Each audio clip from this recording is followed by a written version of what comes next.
Hello everyone and welcome back to my channel. हम लोग chapter number 1 जो हम लोगों का चल रहा था class 10th, chapter number 1 chemical reactions and equation, ये चैप्टर हम लोगों का कंप्लीट हो चुका है। इसके हम लोग इंटेक्स क्वेश्चंस कर रहे थे, जिसमें हम लोगों ने पेज नंबर 6 में जो क्वेश्चन नंबर 2 है उसको कंप्लीट कर लिया था। अभी हम लोग इस वीडियो में क्वेश्चन नंबर 3, पेज नंबर 6 का क्वेश्चन नंबर 3 उसको कंप्लीट करने वाले हैं। ठीक है, तो देखते हैं क्वेश्चन नंबर 3 जो है उस वो भी दो पार्ट में है, मतलब फर्स्ट और सेकंड दो हैं उसमें क्वेश्चन। तो क्वेश्चन नंबर 1 देखते हैं। क्वेश्चन क्या है मैं एक बार पढ़ के आपको बता देता हूँ। क्वेश्चन है solution of barium chloride and sodium sulphate in water react to give insoluble barium sulphate and solution of sodium chloride. ठीक है, हम लोग क्या कर रहे हैं, हम लोग कुछ कंपाउंड्स को ऐड कर रहे हैं और ऐड करने पर वो रिएक्शन कर रहे हैं और रिएक्शन करके हमको कुछ प्रोडक्ट मिल रहा है। तो क्या क्या चीजें हैं वो हम लोग लिख लेते हैं। हम लोग के पास क्वेश्चन में बोल रहा है कि जो बैरियम क्लोराइड है वो सोडियम सल्फेट के साथ रिएक्शन कर रहे हैं। तो बैरियम क्लोराइड और सोडियम सल्फेट ये हमारे क्या हो गए, हमारे रिएक्टेंट हो गए। ठीक है, तो उसको हम लोगों को लिखना पड़ेगा रिएक्टेंट में। तो हमारे पास क्या है, बैरियम क्लोराइड। ठीक है, बैरियम क्लोराइड का फॉर्मूला क्या होता है, BaCl2। ठीक है, आपको सारे फॉर्मूले जितने भी हैं इस चैप्टर में वो सारे के सारे याद रखने पड़ेंगे, तभी ऐसे क्वेश्चंस आपको बनने लग जाएंगे। ठीक है, तो बैरियम क्लोराइड है, ये किसके साथ रिएक्शन कर रहा था, तो हमारा जो बैरियम क्लोराइड है वो रिएक्शन किसके साथ कर रहा है, वो कर रहा है सोडियम सल्फेट के साथ, है ना। तो सोडियम सल्फेट का फॉर्मूला क्या होता है, Na2SO4। ठीक है, और हम लोग को ये क्या बनाकर दे रहे हैं, हम लोग को ये दोनों रिएक्टेंट बनाकर दे रहे हैं बैरियम सल्फेट। बैरियम सल्फेट का फॉर्मूला क्या होता है, BaSO4। ठीक है, और क्या बनाकर दे रहा है, सोडियम क्लोराइड। तो सोडियम क्लोराइड का फॉर्मूला क्या होता है, NaCl। ठीक है, तो क्वेश्चन पढ़ने के बाद हमारी जो इक्वेशन आई है वो ये इक्वेशन होगी। हम लोगों को क्या करना है, इस इक्वेशन को बैलेंस करना है। तो इक्वेशन को बैलेंस कैसे करते हैं, सबसे पहले तो हम लोगों को एक टेबल बनाना पड़ेगा। तो हम लोगों ने यहाँ पे लिखा एलिमेंट, यहाँ पर आ गया LHS और यहाँ पर आ गया RHS। ठीक है, अब काउंट कर लेते हैं। बैरियम यहाँ पे कितना है, 1, तो यहाँ पर आ गया बैरियम में 1। बैरियम यहाँ पे कितना है, 1, तो यहाँ पे भी आ गया 1।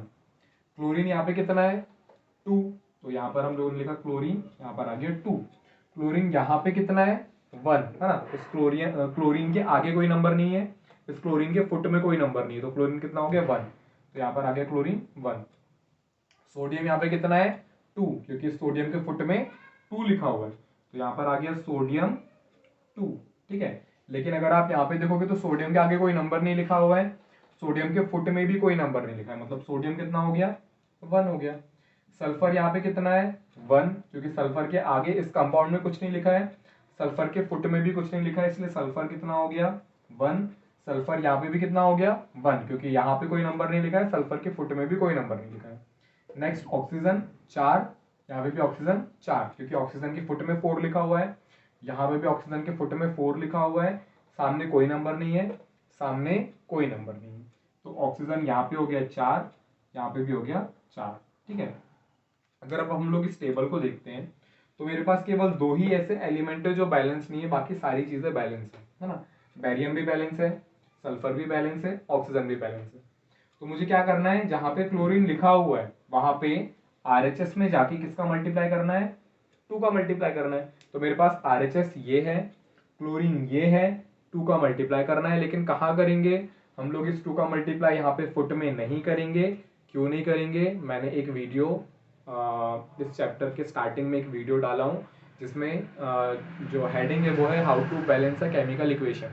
उसमें मैंने आपको बहुत अच्छे तरीके से बताया हूँ कि इक्वेशन को बैलेंस कैसे करते हैं।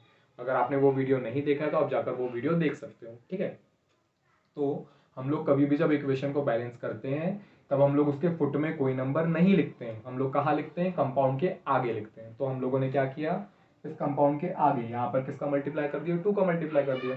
क्लोरीन कितना हो गया, 2 हो गया, यहाँ पे भी क्लोरीन कितना है, 2 है। ठीक है, यहाँ पर सोडियम 2 है, लेकिन यहाँ पे 2 का मल्टीप्लाई करने की वजह से सोडियम कितना हो गया, 2 हो गया, मतलब यहाँ पे 2 का मल्टीप्लाई ऑटोमेटिकली हो गया, जिसकी वजह से ये इक्वेशन कैसी हो गई, बैलेंस हो गई।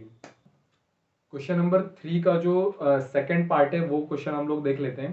क्वेश्चन क्या एक बार हम लोग पढ़ के देख लेते हैं। क्वेश्चन क्या बोल रहा है, sodium hydroxide solution in water react with hydrochloric acid solution in water to produce sodium chloride solution and water, है ना। हम लोग के पास वाटर में दो चीजें हैं, एक तो सोडियम हाइड्रोक्साइड है और एक HCl है, मतलब हाइड्रोक्लोरिक एसिड है। ये दोनों रिएक्शन कर रहे हैं और रिएक्शन करके हम लोगों को क्या बनाकर दे रहे हैं, ये हम लोगों को सोडियम क्लोराइड NaCl बनाकर दे रहे हैं और क्या बना रहे हैं, वाटर बना रहे हैं, H2O बना रहे हैं। अगर आप ये देखोगे तो कौन सी रिएक्शन है, न्यूट्रलाइजेशन रिएक्शन है ना, जो मैंने ऑलरेडी एक बार डिस्कस कर चुका हूँ। तो क्वेश्चन पढ़ के हमको क्या पता चला कि हमारे पास sodium hydroxide, sodium hydroxide का फॉर्मूला क्या होता है, NaOH, ठीक है। और क्या है हमारे पास, HCl हाइड्रोक्लोरिक एसिड है, तो हाइड्रोक्लोरिक एसिड HCl हो गया हमारे पास। ये दोनों मिलके क्या बना रहे हैं, सोडियम क्लोराइड बना रहे हैं। सोडियम क्लोराइड का फॉर्मूला क्या होता है, NaCl, तो हम लोगों ने यहाँ पर लिखा NaCl। और क्या बना रहे हैं, वाटर बना रहे हैं, तो वाटर का फॉर्मूला हो गया H2O, ठीक है। अब बैलेंस कैसे करेंगे, तो आप चाहो तो टेबल बना सकते हो, अगर आपने बहुत ज्यादा प्रैक्टिस कर लिया तो आप बिना टेबल के भी कर सकते हो ना। जैसे यहाँ पर मेरे पास सोडियम कितना है, 1, तो यहाँ पर भी मेरे पास सोडियम कितना है, 1, ठीक है। यहाँ पर ऑक्सीजन कितना है, 1, यहाँ पर ऑक्सीजन कितना है, 1, LHS में 1, RHS में 1। अब यहाँ पर नेक्स्ट क्या है मेरे पास, हाइड्रोजन, हाइड्रोजन कितना है, 1, लेकिन और अच्छा यहाँ पे 1 हो गया और यहाँ पे कितना हो गया, 2 हो गया, ठीक है। और यहाँ पे भी हाइड्रोजन कितना है, 2 है, मतलब इधर और इधर सेम है। नेक्स्ट मेरे पास यहाँ पर कितना है, क्लोरीन 1 है, यहाँ पर भी अगर आप चेक करोगे क्लोरीन कितना है, 1 है, मतलब ये जो इक्वेशन है ये ऑलरेडी बैलेंस है। और अगर ये ऑलरेडी बैलेंस है तो इसको अपन को बैलेंस नहीं करना है। तो अगर ये क्वेश्चन आपको एग्जाम में आता है तो आपको सिर्फ सिंपल सा ये इक्वेशन लिखकर आनी है, इसको बैलेंस कुछ नहीं करना है, ऑलरेडी बैलेंस है, ठीक है। इतना इक्वेशन लिखकर आओगे मार्क्स मिल जाएंगे, ठीक है।